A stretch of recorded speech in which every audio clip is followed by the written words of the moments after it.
You're watching women's college lacrosse on ESPN as it's now championship season here in Fairfield, Connecticut. This is semifinal number 1 of the MAAC Women's Lacrosse Tournament as the 4-seed Quinnipiac University takes on the number 1 seed Fairfield University. We take a look at the bracket to how we got here to this point. We had a couple of quarterfinal matchups last weekend. Quinnipiac getting through Canisius to earn their right for a semifinal berth for the first time in program history. Meanwhile, Fairfield, the 4-time defending conference tournament champions. And we welcome you inside the booth here at Rafferty Stadium alongside the former Marist College standout, Abby Witzak. I'm JJ Duke in statistical categories in the country. Opening draw when we come back as you're watching the MAAC Women's Lacrosse Championship on ESPN+. Here between Quinnipiac and Fairfield on what is a sun-splashed Friday afternoon for Quinnipiac, who played their quarterfinal matchup in what was basically a deluge of rain from start to finish. It was in the mid-40s. It was just not a nice day. It's obviously a bit more like May weather, and actually good news, I think, on Sunday. It's supposed to be close to 70 and sunny, which is like all of a sudden summer from winter in a span of 2 weeks. The players certainly looking forward to this, Abby, and I know at this time of the year, if you're Fairfield, as we take a look at Laura Field in the midst of that huddle right now, you don't like waiting around for the better part of 2 weeks. That is, of course, what you get when you're the number 1 seed, but we talked to her a couple of days ago, and she said that it did actually help her group having this long stretch of off time earlier on the season, so it's just more of the same. Lots of time for rest and recovery. Those student athletes were taking advantage of the athletic training room, getting healthy, staying well, studying hard. A lot of these teams competing today are going to be in the midst of final exams, finishing up the last week of classes, so it's imperative that they're staying healthy both on and off the field. This Fairfield team, 12-4 overall, 7-1 in the league, a MAAC best 23 ranked RPI. On the opposite side for Quinnipiac, they're at 52, but this is a program that certainly is riding high on confidence, and we talked with head coach Tanya Kotowitz, who's now in the 7th season at the helm of this team, and she really explained to us that when she came into this program, she wanted the culture to change, and she said this year for the first time, she's felt like she's got the team that's bought in and basically enjoying playing with each other. Yeah, this Quinnipiac team has been energetic throughout the year, not to mention with their men's ice hockey program winning a national championship. That championship culture can be felt throughout their campus, and it certainly trickles down to all the other sports and forces them to really want it as well. I would expect to see a very physical contest today between these two teams. Yes, of course, all those folks up in Hampton still celebrating what Rand Pecknold and that staff and that team bringing a first men's hockey national championship. However, that's not the only title that Quinnipiac Athletics have won, especially in the MAAC. They've won 6 conference tournament titles this year: men's and women's soccer, women's cross-country, volleyball, women's golf, and women's tennis. So they've been expanding the trophy case up there in Hampden, looking perhaps for one more. Again, Fairfield, they've been here, they've done it all.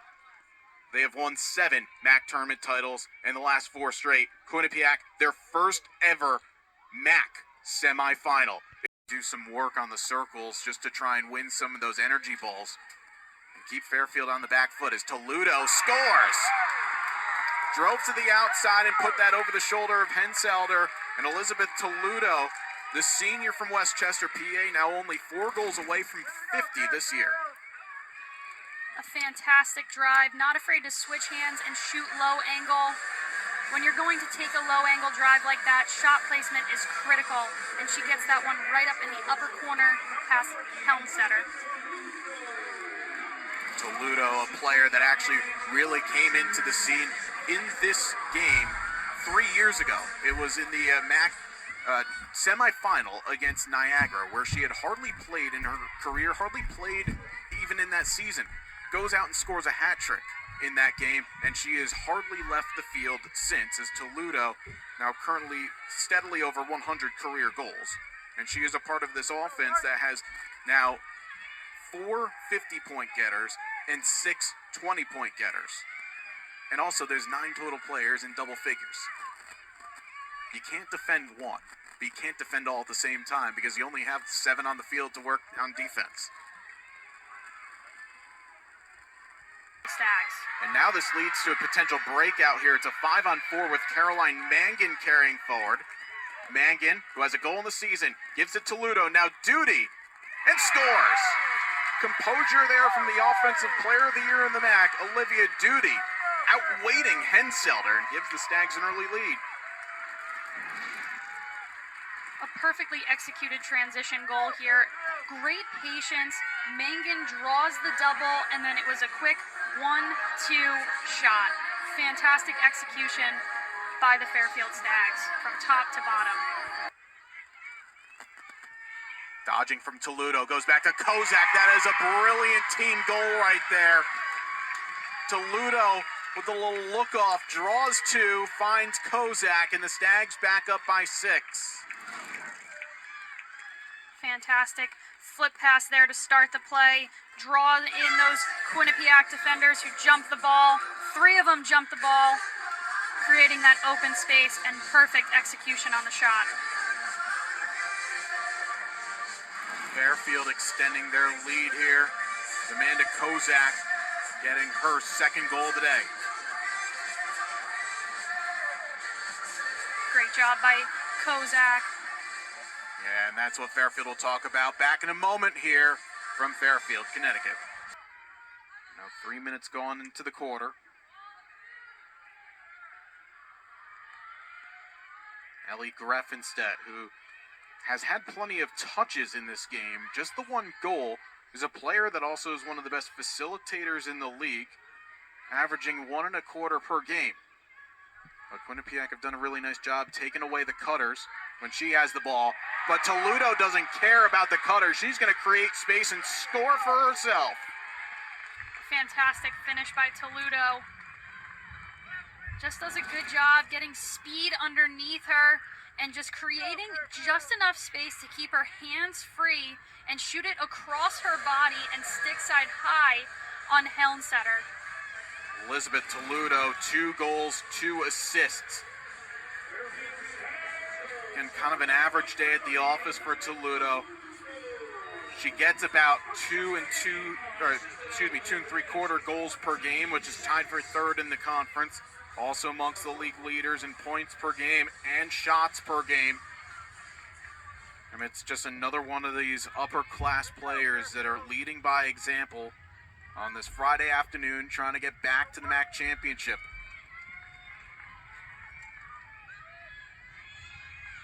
Again, game. Seems like every season they're playing something at home. They had a home quarterfinal game last year against Canisius. Quick feed to Toledo, who scores! We talk about those timing plays again, Abby, and that was just one where Greffenstedt put it to a space and knew that her attacker was going to get there. Talk about running onto a ball and then having the quick release at that. Runs onto it, quick release.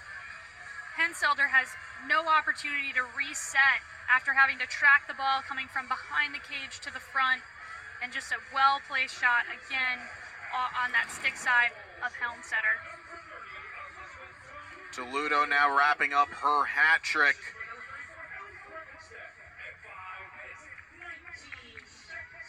Gives her now 48 goals on the season.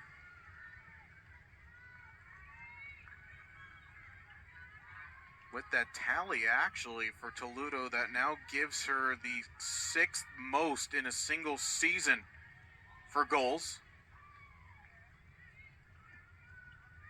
You get anybody that's touching 50 goals, you're doing something right. She actually just passed a Fairfield Athletics Hall of Famer, Beth Lafredo, who had 47 goals back in 2003. And ahead of her, well, 3 of the next 5, Kristen Coleman, who arguably you could say one of the best attackers in MAAC women's lacrosse history. Quickly off the draw.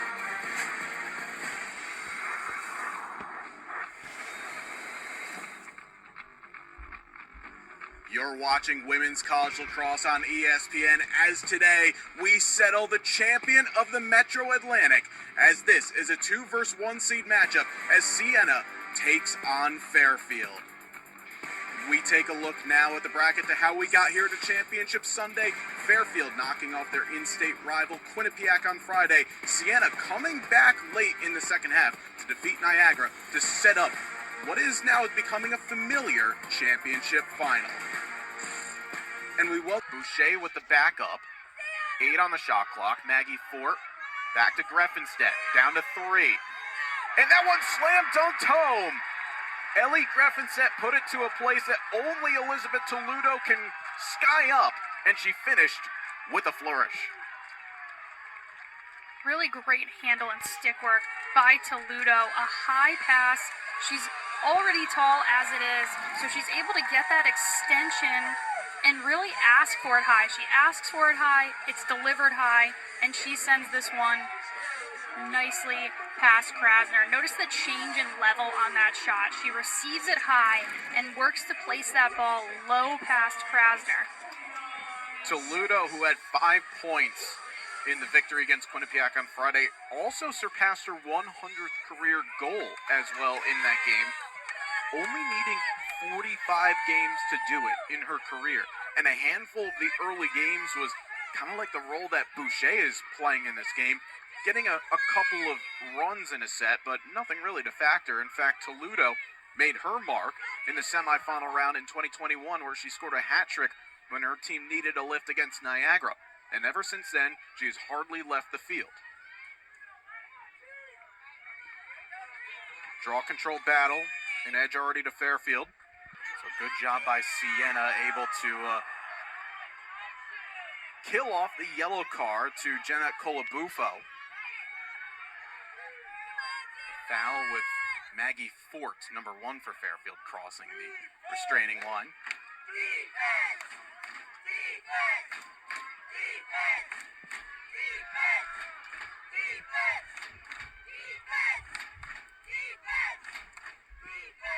Greffenstedt's a good pass in the middle to Toludo, who scores once again. Greffenstedt kind of lulling everybody to sleep, and Toludo's got a pair of goals in this first quarter. Fairfield's stick work proving to come in clutch for them right now. You had that early turnover at the top of that card, taking advantage of it right now by moving the ball hot and getting a pass off quickly. After Siena struck first, Fairfield with a 3-goal run. The Stags lead in the 2023 MAAC Women's Lacrosse Championship game. Hit a beautiful 40-yard diagonal pass in front to a crossing Olivia Duty in front of the Quinnipiac goalie, and had a wide open net to score for the junior midfielder at times, Julie Rigolizzo, her 3rd assist of the season.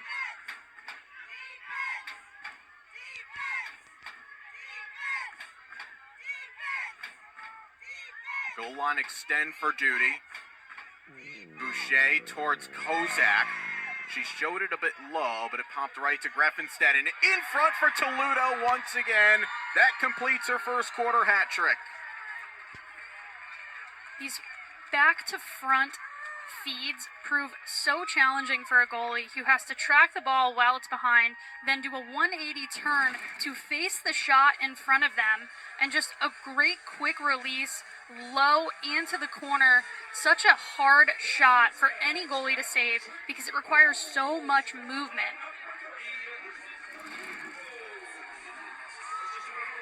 Toludo with that strike, by the way, only a handful of goals to pass Taylor Mitchell, one of those key catalysts during that 2019 championship run that Fairfield had. Toludo, I mean, you always see some early signs that certainly don't cross throughout the entirety of the game, but Fairfield know that they have a consistent attacker in Toludo. If they keep running that set, you have to hope for Siena's sake that they're going to make adjustments. They're not going to leave the field unless they truly have to. And that's where you credit athletic trainers for just doing a fantastic job keeping these kids healthy. And it's going to be a yellow card. This is going to be on Mary Ceres. This is another key player. If you're Siena, you do not want to see any sort of cards. Doesn't matter what color it is. Ceres, for 5 years, has been one of the steady mainstays on the offense. And we know that Siena have to ride heavy. They have to try and take Fairfield's game to them. But we also see now, Abby, that the physical play is going to be a no-no from the officials' perspective. Yeah, you know, it's that extension of arms which they're saying was egregious in nature. It's one thing to let a player run into you and you take that contact. It's another thing to make contact and extend your arms out, you know, effectively pushing the Stags out of bounds. Interesting, they put 1 minute on the clock, so that's not a yellow card. We saw yellow, but it's been a green card officially, so that is a huge break. So they did downgrade the call, going to that consecutive fouling in between the restricted areas. Fairfield's last woman-up opportunity, a turnover within 15 seconds. Another feed, and Greffenstedt, who's been the facilitator for the last few, gets her goal. Fairfield really having success right now on the doorstep of Krasner. It's again these high received shots placed down low. I would expect to see Siena potentially change up some of their defense to really try to take away those doorstep opportunities. And remember, Colabufo, the defender, number 2, she already picked up a yellow card in this first quarter. So she has to kind of play to somewhat of an edge now. Can't be that lockdown crease defender that you're looking for. Well, what was a bright start for Siena has gone completely south. It is still very much the first quarter, so you always take these sorts of starts with a big grain of salt. But you are right in terms of the defensive spacing. Kozak to Toludo. Now to Duty. Looking for another. Krasner makes a save. And for Sabrina Krasner, just her 3rd save of the afternoon, who averages over 9 per game, that has to give her just a little bit of a lift, potentially going into the locker room. The shot clock was not on to begin.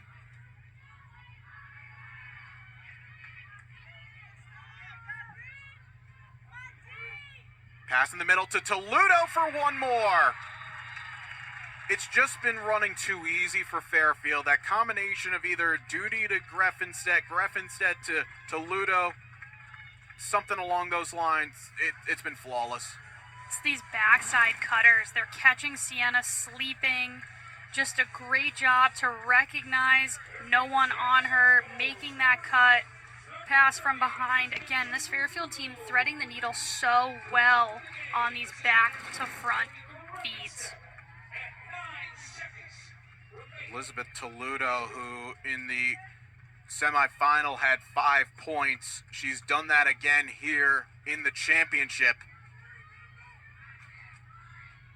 One of many players who, when you talk to, she'll never take any credit. It's always about the team. Forever for Fairfield, it'll always be about the team. But Toludo is having just a season to remember. That is now goal number 52. She's only just the 6th player in Fairfield program history to score 50 or more goals in a season. And she pots 4 away in the first half to give Fairfield a 9-goal lead heading into halftime. Laura Field quickly marching across the field as she'll be speaking with Braden Shank in just a moment, because she knows that this game is so far from being done.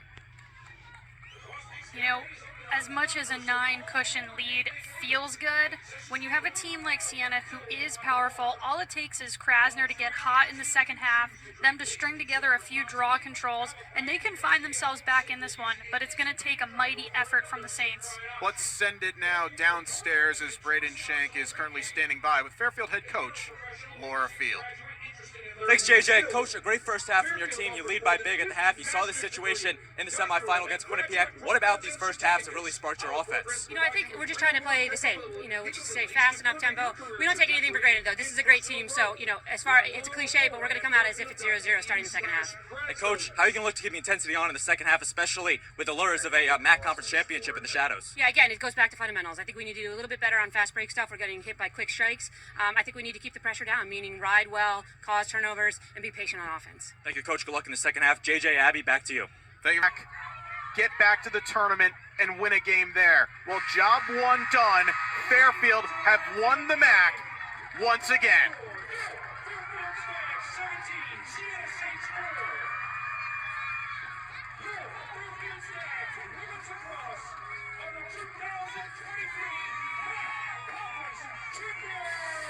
A convincing performance from start to finish.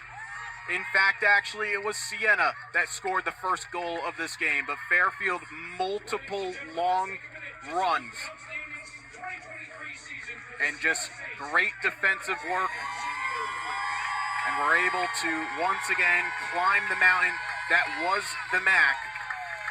And certainly not an easy season for Laura Field, of course. It never is. There's always injuries, concerns, tough losses, but they found a way to persevere at home. They remain perfect at home in MAAC championship tournament play.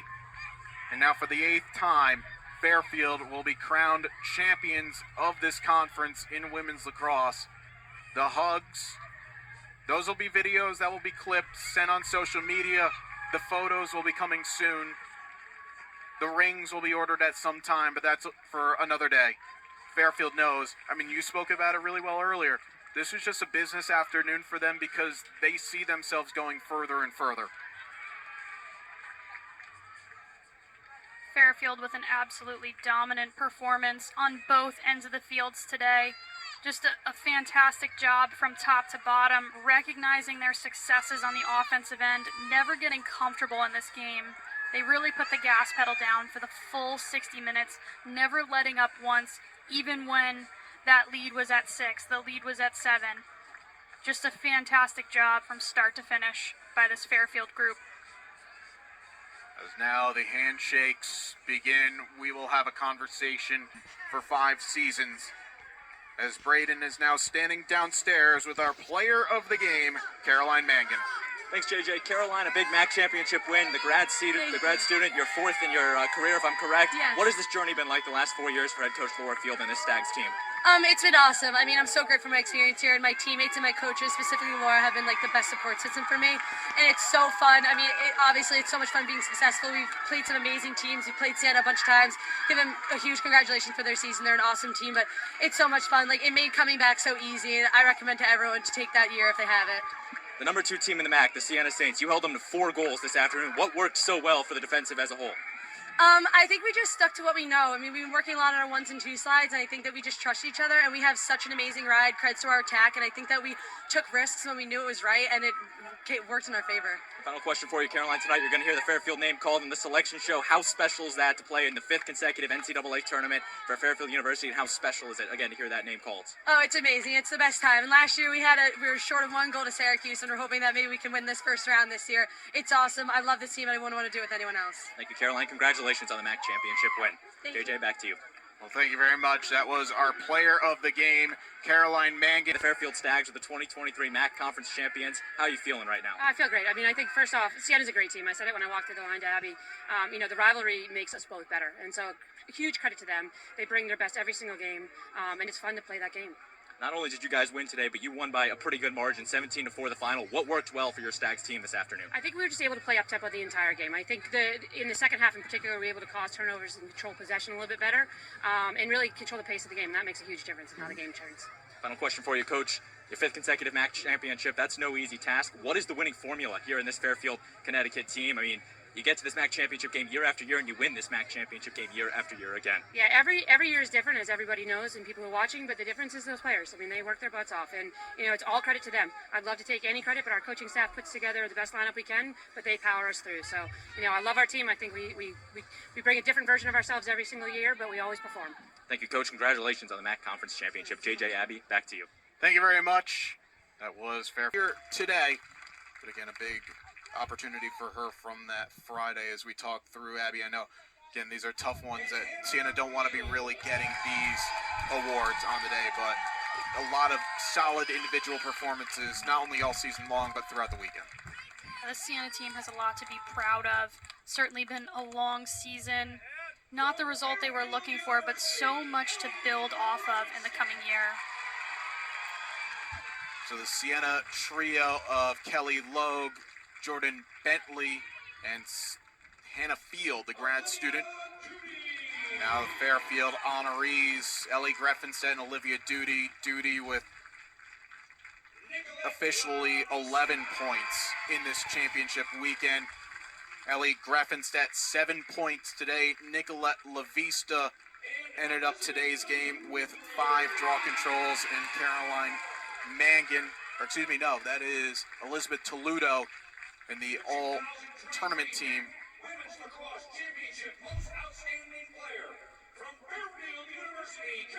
And I kind of slipped it a second ago, but Caroline Mangan, for the second time in her career, getting the tournament most outstanding player. And that's something to be said, by the way, because there's only been a handful of people in the past who have gotten multiple tournament MVPs. Erica Evans, we don't need to say much more of Erica Evans. Her records speak for themselves, won it in 17 and 16. Maria Kotas of Canisius in 13 and 14. Kylie Rosette, when Lemoyne was in the MAAC back in the 2000s. Brandy Payne, also of Lemoyne, and now Caroline Mangan joined them as tournament MVP honors. Be in the photo and get the trophy. You're forever part of this team. That's a beautiful thing about it. A championship team is, medals rust, trophies sometimes. And here it is, the photo that will be sitting in the coach's office. Laura Field will make some room. The champions of the MAAC in women's lacrosse, Fairfield University.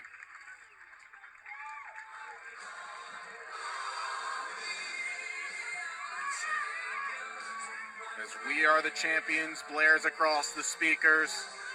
The 2023 trophy will go into the case. And Fairfield will once again look forward to finding out where their destination lies later on tonight. You can watch on ESPNU at 9 p.m. the NCAA Tournament Selection Show.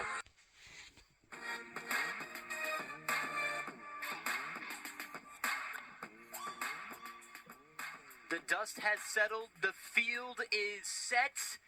Loyola Fairfield welcome us here to Baltimore, Maryland, for the first round of the NCAA tournament in 2023. Glad you're with us here on ESPN Plus. I'm Christian Taylor. This is what our pod looks like here. So Loyola and Fairfield is what we have here. Later tonight, Stony Brook and Penn State. Winner of both of these games here will play on Sunday. Really looking forward to what should be a fun afternoon turned into evening. All right, let's take a look at our players to watch. We're going to start with the Fairfield Stags. They got a lot of top players, and they're one of the top defenses in the nation. But how about one player from that defense? Caroline Mangan, the MAAC Defensive Player of the Year. And folks, the MAAC is a very difficult conference, A, to just be a player of, but B, to be a defender in with all these strong attackers. The fact that she is the Defensive Player of the Year speaks volume to the way that she plays back there. Casey Collins will outlet one. And into the center goes Haley Burns, MAAC second team selection. Burns assessing, had Toledo nearby, and Toledo is the safe arms. This is Amanda Kozak, who has also made her way on. There's a look at the starting lineup for Fairfield. It's a lot of familiar faces out there. You see Nicolette Lavisa, we mentioned her on the draw. She only starts for the draw. It's where she specializes, certainly. But then you got an Avery O'Connell on the defensive ends, Kayla Bay, Mangan, Barnes, Rigalizza, all players who can do stuff. This is Toledo, equalizer for Fairfield.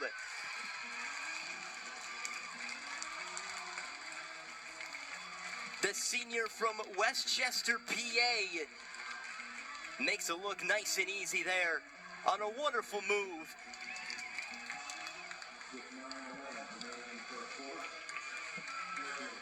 Here's a look at the replay. Toledo, just a nice little swim move beyond Osborne. Osborne with that extra step ahead and knows how to cut back. An even nicer finish.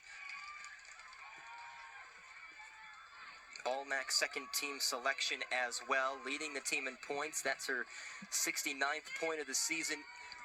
53rd goal. Had 4 goals in the championship game against Siena. That 17-4 win. I mean, that's pretty impressive for a championship game. They did beat Siena by quite a margin in the regular season, but even for a championship game, Coach Fields said, she wasn't surprised, but yet was surprised too with just the way that Siena goes about things. That's a team who, honestly, who had played their cards right. They could be here right now, but Siena just threw into a buzzsaw of this Fairfield team.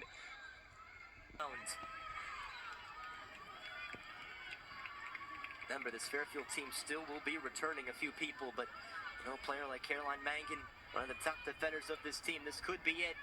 But what a performance she's put in her last run of it, if it ends here with 4 caused turnovers and 2 ground balls. There's a look into the center, and it is Loyola who get it back here. There's an open net, at least for the moment. Collins was out of it. Some final hugs being shared on the Fairfield end of things. There's a look at Lauren Spence, who yet again stood on her head and just about willed her team to victory again today. 11 saves for her today, which got awfully close to her career high, which she had set against Penn State this season. The teams will handshake across their respective sidelines as we take one more look at how this one all came to be.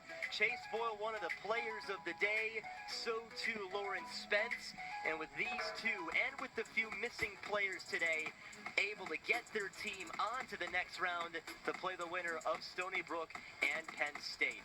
That'll do it for us here for this first game today in beautiful Baltimore, Maryland. A gorgeous Friday afternoon for our wonderful crew working this one today.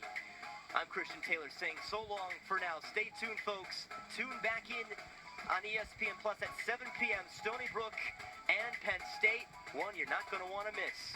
Final score from this one, Loyola 11, Fairfield 6. We'll see you next.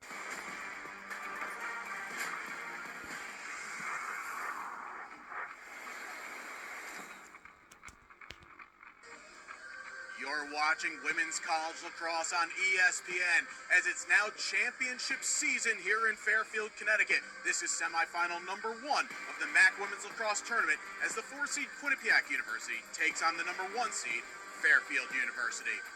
We take a look at the bracket to how we got here to this point. We had a couple of quarterfinal matchups last weekend.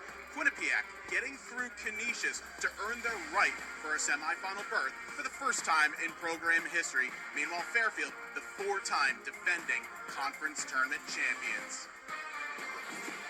And we welcome you inside the booth here at Rafferty Stadium alongside the former Marist College standout, Abby Witzak. I'm JJ Duke in statistical categories in the country. Opening draw when we come back as you're watching the MAAC Women's Lacrosse Championship on ESPN+. Here between Quinnipiac and Fairfield on what is a sun-splashed Friday afternoon for Quinnipiac, who played their quarterfinal matchup in what was basically a deluge of rain from start to finish. It was in the mid-40s. It was just not a nice day. It's obviously a bit more like May weather, and actually good news, I think, on Sunday. It's supposed to be close to 70 and sunny, which is like all of a sudden summer from winter in a span of 2 weeks.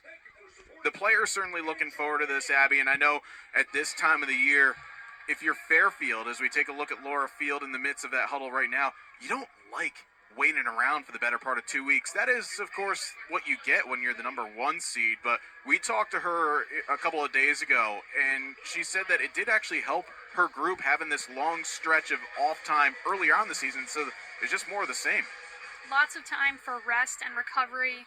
Those student athletes were taking advantage of the athletic training room, getting healthy, staying well, studying hard. A lot of these teams competing today are going to be in the midst of final exams, finishing up the last week of classes, so it's imperative that they're staying healthy both on and off the field. This Fairfield team, 12-4 overall, 7-1 in the league. a MAAC best 23 ranked RPI. On the opposite side for Quinnipiac, they're at 52, but this is a program that certainly is riding high on confidence. And we talked with head coach Tanya Kotowitz, who's now in the 7th season at the helm of this team, and she really explained to us that when she came into this program, she wanted the culture to change. And she said this year, for the first time, she's felt like she's got the team that's bought in and basically enjoying playing with each other. Yeah, this Quinnipiac team has been energetic throughout the year. Not to mention, with their men's ice hockey program winning a national championship, that championship culture can be felt throughout their campus, and it certainly trickles down to all the other sports and forces them to really want it as well. I would expect to see a very physical contest today between these two teams. Yes, of course, all those folks up in Hampton still celebrating what Rand Pecknold and that staff and that team bringing a first men's hockey national championship. However, that's not the only title that Quinnipiac Athletics have won, especially in the MAAC. They've won 6 conference tournament titles this year: men's and women's soccer, women's cross-country, volleyball, women's golf, and women's tennis. So they've been expanding the trophy case up there in Hampden, looking perhaps for one more. Again, Fairfield, they've been here, they've done it all.